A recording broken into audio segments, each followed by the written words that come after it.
well-regulated militia being necessary to the security of a free state. The right of the people to keep and bear arms shall not be infringed. Welcome to another edition of Bearing Arms, Cam and Company. My name is Cam Edwards, and I'm glad that you're with us today. We're going to be talking about the upcoming decision in New York State Rifle and Pistol Association versus Bruin on today's program because, the anti-gun activists are starting to freak out just a little bit about this. I ran across a piece at the website Fast Company, which generally doesn't write about guns, like, at all, that I'm aware of anyway. But they've got a new piece out by a guy named Talib Vizram, who on Twitter describes himself as a Brit in Brooklyn. So just so you know where this author is coming from, probably has held some, fairly anti-gun views for quite some time. And that is certainly evident in his piece. A landmark gun case could change New York's concealed carry law.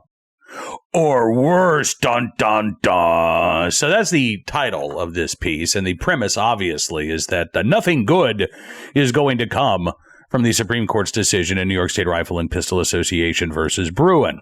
Here's how Vizram begins his piece. He says, accustomed to relatively strict gun control laws. Relatively strict, by the way. New Yorkers watching mass shootings unfold across other parts of the country in recent years may have felt somewhat invincible to indiscriminate gun violence. Why on earth would he write that? And why on earth would any New Yorker believe that, especially given the increase in violent crime we've seen in New York City over the past couple of years? He writes, April 12th was a wake-up call when a gunman started shooting at passengers on a subway car in Brooklyn during a morning commute. Now a landmark Supreme Court case that's due for a ruling this summer could compound fears of more similar gun violence in crowded city spaces. That's right, because somebody illegally brought a gun onto the subway and illegally began shooting at people. Yeah, he's concerned that people being able to lawfully carry a firearm in self-defense could lead to more crime.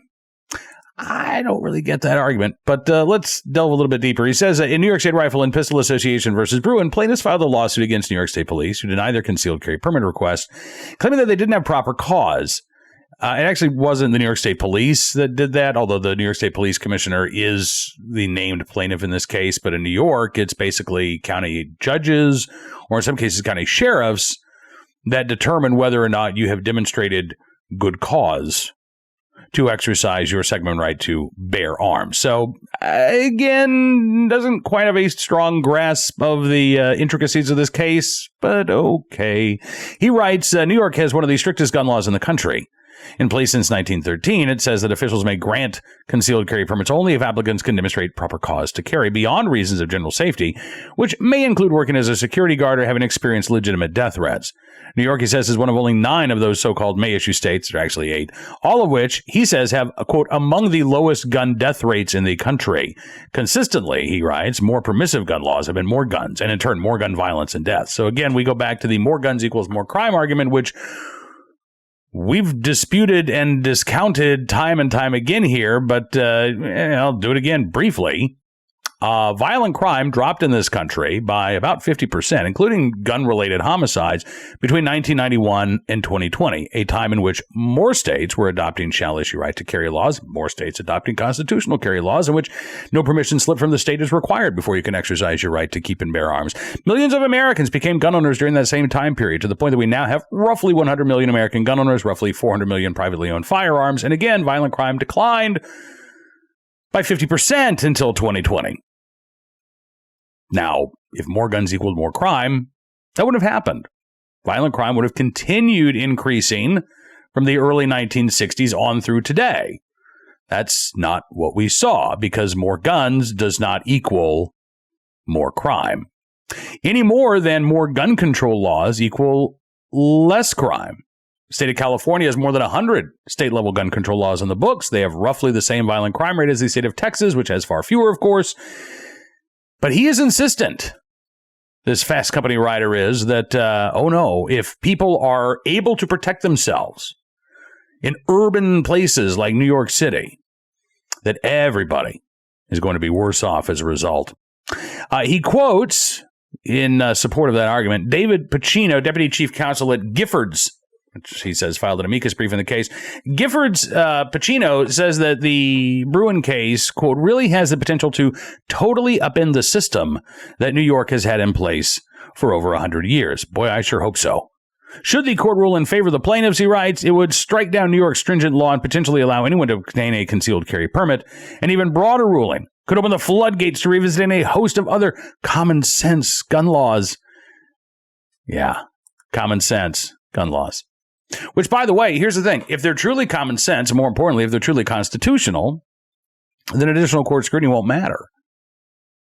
You could bring a case, and the Supreme Court would say, look, this is fine. It doesn't violate anybody's Second Amendment rights, so it can stay on the books. What's the problem there? The problem, of course, is that gun control advocates don't want the Constitution to matter. I've never met Talib Vizram, so I don't know if the Brit living in Brooklyn has a high regard for the Constitution, but I know damn well that a lot of gun control advocates would prefer that the Second Amendment not exist. It would make their quest to disarm the American people a heck of a lot easier. But that's not the world that we live in. Thankfully, we do have the Constitution, we do have the Bill of Rights, and yes, those words still mean something, as faded as they might be on the parchment in the National Archives. And when you violate people's right to keep and bear arms, those laws should be struck down. And if the average New Yorker cannot protect themselves outside of the home, I would argue, as former Solicitor General Paul Clement argued on behalf of the New York State Rifle and Pistol Association and two individual plaintiffs, that yes, rights are not just being regulated in that case. They are being violated. They are being infringed. Now, the Fast Company writer Talib Vizram goes on to say, since Heller, the public carry question has been brewing in lower courts, most of which, he writes, have upheld restrictions, citing public safety considerations. I'm not actually sure that that's the case. The Seventh Circuit Court of Appeals found that, yes, there is a right to carry outside of the home. And rather than appeal that decision to the state Supreme Court, to the U.S. Supreme Court, the state of Illinois decided to adopt a shall issue concealed carry law.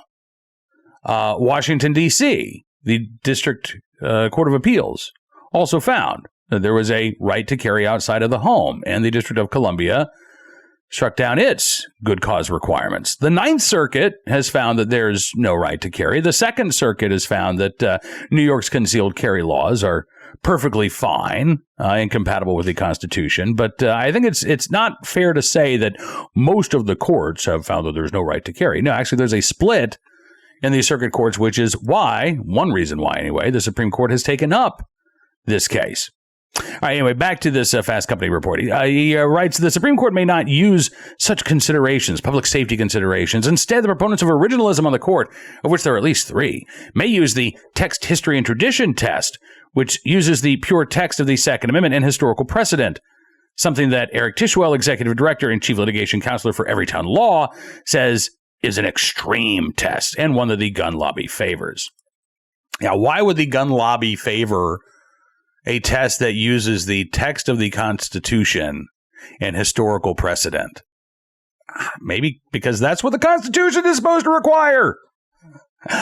Meanwhile, gun control activists obviously would like to be able to just simply make the argument of more guns leads to more crime and then have the courts uphold every one of their gun control laws.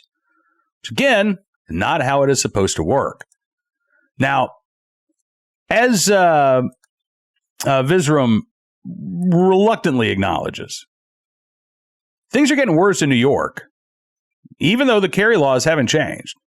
He writes, gun violence in New York City has already surged since the onset of the pandemic. In January of 2022, gun crime had increased by a third versus January 2021. In the first half of 2021, there were more shootings in New York City than in the previous decade.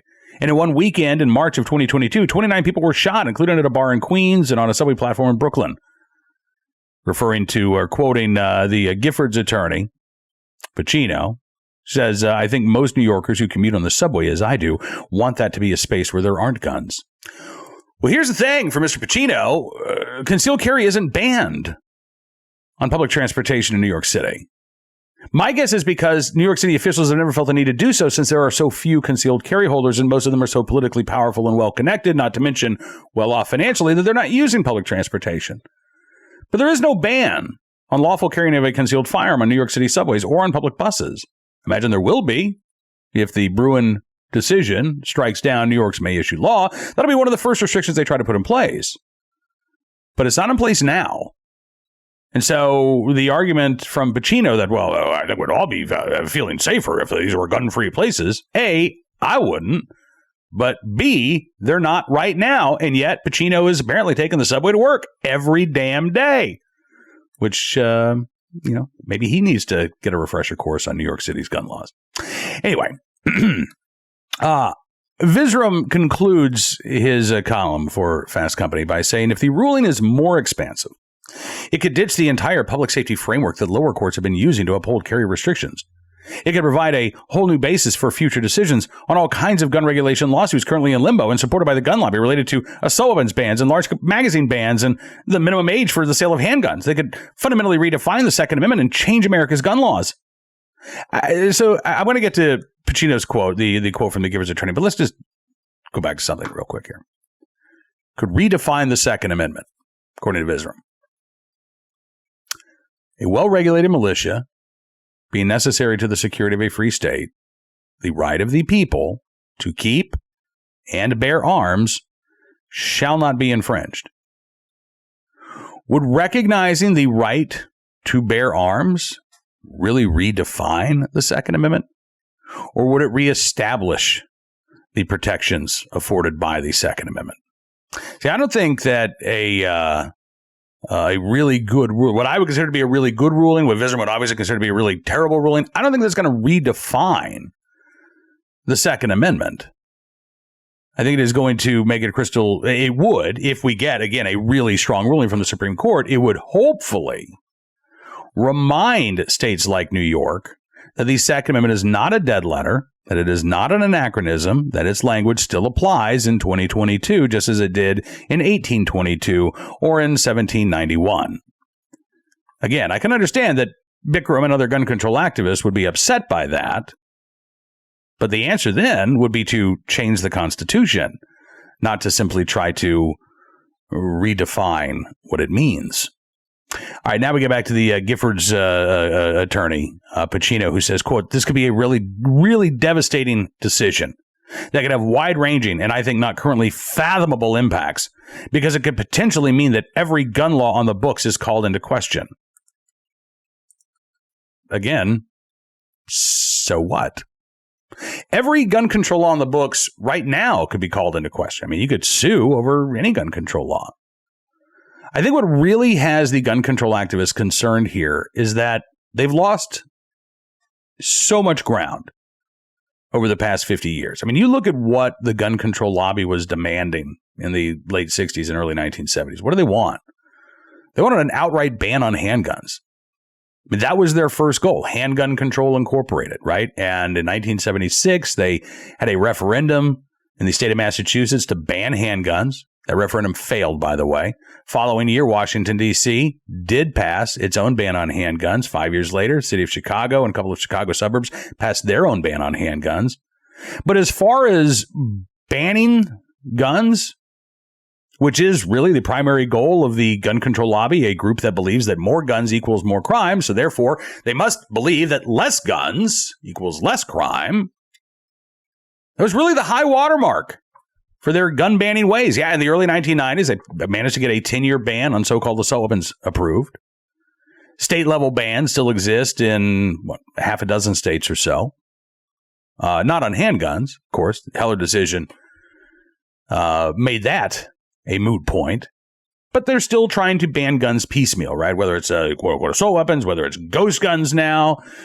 That's still the goal of the gun control lobby, is to ban your ability and my ability to lawfully own arms, whether they're handguns, shotguns, rifles. That's it. That's what they want. They want to make that right into a criminal act. And they have largely lost ground over the past 5 decades. Again, they can't ban handguns anymore. Supreme Court said you can't do it. Cannot ban an entire class of firearms. Can't ban handguns. So now the Supreme Court is poised to say you can't stop the average citizen from carrying a firearm in self-defense. You can't require them to show some sort of justifiable need that is based on the arbitrary and capricious decision of a judge or a county sheriff as to whether or not that actually is good cause. I don't expect the Supreme Court, by the way, to strike down shall issue laws. I mean, that's not even a question in the case, so I don't expect the court to go that far. But it is likely, and I hope that we actually see the court adopt a history, text, and tradition standard, or at least a clear legal standard going forward for courts to use. Because one of the things that Divisrum does not acknowledge is the fact that lower courts have abused the Heller decision. They have abused the McDonald decision in order to uphold gun control laws. The Ninth Circuit Court of Appeals, in the 14 years now since the Heller decision came down, has never rejected a gun control law and found it to be unconstitutional. You've had U.S. district judges in the Ninth Circuit that have found gun control laws to be unconstitutional. You've even had 3-judge panels on the Ninth Circuit find gun laws to be unconstitutional. But in every one of those cases, an en banc review by a broader panel of Ninth Circuit judges has gone back and reversed those decisions and said, no, this gun control law is fine. More than 50 times this has happened. You can't tell me that in all 50 of those cases, the Ninth Circuit didn't have its thumb on the scale, wasn't looking for a way or an excuse or a rationale to uphold these gun control laws despite what the Supreme Court has said in Heller and McDonald. We know that that's the case. All you have to do is look at the opinion in the en banc reading of Young versus Hawaii, where you saw a panel cite tribal law and give that more weight than the actual Bill of Rights in order to proclaim that the ban on carrying firearms was a long-standing law that can't simply be overturned because of a little thing like the Constitution. So I understand why gun control activists are freaking out about the pending Bruen decision. I think they have good reason to freak out, not in terms of what this means for the crime rate, which is how the Fast Company reporter Talib Visram kind of couched this. Now, I think the real concern is that a strong opinion in Bruen is going to obliterate their strategy going forward, because it is going to take another high priority item away from them. Can't ban handguns. Can't ban the carrying of firearms. What do you do if your whole premise is based on the idea of we're all better off if nobody has a gun? I mean, where does that leave the gun control lobby? Now, they're not going to fold up their tent and go away. There's too much money. There's too much time. There are too many individuals who are too committed to civilian disarmament to let that happen. But again, this could be. I have not seen the opinion. I don't know what it's going to say. It could come out and I could be incredibly disappointed with what the Supreme Court has to say. But I will say that the Bruen case has the potential to upend the gun control movement. And that, more than anything, is why they're starting to, maybe not so quietly, freak out. All right, let's turn our attention now to today's Armed Citizen story, our good deed of the day, and our recidivist report. We'll start there with a case out of Delaware. An 18-year-old has been charged in the murder of a 15-year-old. This apparently involved a drug deal, and there were, text messages back and forth. But 18-year-old Mark Laird, charged with criminal homicide, first-degree murder, murder in the third degree, as well as various firearms offenses for what District Attorney Jack Stolzheimer is calling a cold-blooded execution of a juvenile. Prosecutor said basically the defendant lured his victim to the park with the promise of a gun and instead shot him in the back of his head. Unable to keep his actions secret, the defendant then admitted to others what he had done. The actions were senseless as well as heartbreaking. Mark Laird, 18 years old, according to the Daily Times newspaper, was arrested on multiple juvenile bench warrants originally, and then he was charged with first-degree murder. But if it weren't for his juvenile record, he could not have been arrested on juvenile bench warrants. When he was arrested, he was found with a Colt 1911. The Daily Times newspaper says that Laird does not have a license to carry and is prohibited from owning firearms due to prior juvenile adjudications involving a robbery. Yeah. So here you have an 18-year-old already convicted of felony robbery, who apparently, because he was a juvenile, received little to no time behind bars for that crime, and now stands accused of first-degree murder. Delaware right now is debating requiring all gun owners to go through basically a concealed carry course before they are legally allowed to possess a firearm in their home. A law which, if in place, would not have stopped Mark Laird from allegedly and illegally obtaining a firearm as a convicted felon. What would have prevented this murder is if Mark Laird had been behind bars for robbery, as opposed to out on the street, having already received probation for a juvenile offense. I don't really think there's anything juvenile about robbery, but we'll keep our eyes on the story. We'll give you any more details as they become available.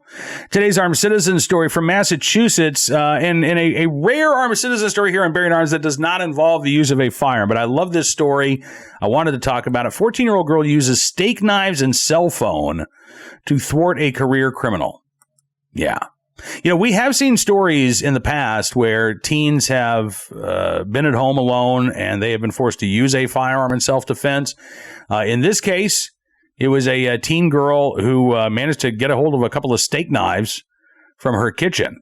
The 14-year-old called 911 Monday morning about 7:20, telling the dispatcher that somebody had broken into her home. She said, "I got out of the house. I scared him. I took a video of his truck leaving, so I have his license plate." Teenager was woken up by the sound of the intruder. She said she went to check on what was making the noise, and she was confronted by this guy who was in her home. She said, "I was like, get out of my house, get out of my house." And he looked shocked. She said, "I was screaming at the top of my lungs." Then she grabbed 2 steak knives from a kitchen drawer and followed the intruder outside as he fled the scene. Later identified as a 58-year-old Joseph Ridge of Bourne, Massachusetts. Joseph Perkins, chief of the Middleborough, Mass. Police Department, says the suspect in this case is a career criminal who was arrested after terrorizing a 14-year-old girl in her own home. Hopefully his arrest this time will bring this known felon to account for his crimes. You think? Really? Do you think it will? I don't have any confidence that it will.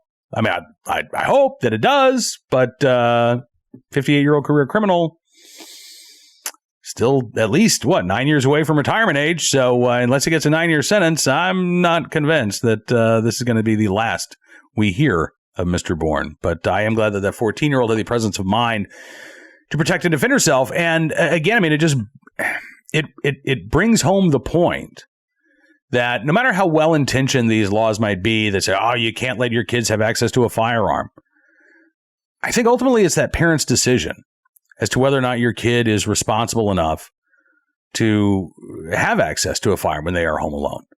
Again, I mean, we have seen stories of 12-year-olds, 14-year-olds, 15-year-olds, 16-year-olds, 17-year-olds who have had to use guns in self-defense because they are there by themselves. No parent is around when somebody breaks into their home and threatens them with violence.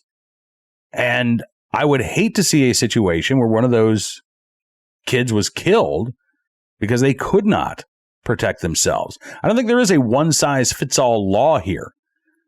I think it's ultimately the parent's choice and the parent's responsibility to teach their kids to be safe and responsible with firearms. And when they feel like they have that grasp, if they want their child to be able to protect themselves with a gun when the parents aren't there, I think that they should have the ability to do so because we know what the consequences could be otherwise. All right, finally today, our good deed of the day. This is a screen grab from a body cam in New York City. A woman who had fallen, or I guess jumped, into the pond in Central Park and was drowning earlier this week. Officer Emily Healy ended up jumping into that reservoir to rescue the woman. Healy said that she and Sergeant Matthew Machado were patrolling nearby when somebody told them that a woman had gone into the water. She was fully dressed. She was about 15 yards away from the shore when the officers found her. Healy said, we tried to call her back saying, hey, come back, communicate with her, see if she would get back herself. But she said she didn't know how. And as we're watching her, I noticed that her head starts to dip down under the water. So Healy, who, by the way, happens to be on the NYPD swim team, I didn't even realize that there was such a thing, but there is, and she is, swam competitively in school as well. She jumped into the water. Typically when she swam competitively, I'm guessing she didn't have her uniform on, but she did that day. She said, I swam in high school and college, competed year-round for it. So while it wasn't the warmest pool I've ever been in, it's good, and it was nice to say that I have the skill set to help this woman. And she did. She jumped over a chest-high fence, leapt into the water, was able to get to the woman and bring her back safely to shore. Healy said that she was very grateful, said thank you, said she couldn't swim, and didn't know what she would do if we weren't there. So in the right place, at the right time, willing able to do the right thing. Officer Emily Healy there with the NYPD. We thank you for your very good deed. And I thank you for being a part of this edition of Bearing Arms Cam and Company. This is the last one for the week, but I will be back on Monday. And, of course, we'll be updating the website Friday, Saturday, and Sunday as well. My output may be a little bit smaller than normal over the weekend. I've got some unpleasant things to deal with, and it's unfortunately going to take me away from the computer. But I will be back. And, of course, we will be updating the website throughout the weekend, not only myself, but Tom Knighton as well. And our great freelancers, John Petrolino, Ranjit Singh. Who knows if they'll be stopping by. But I will be back Monday. And until we talk again, hope you have a great weekend. Be well. Be safe. And be free.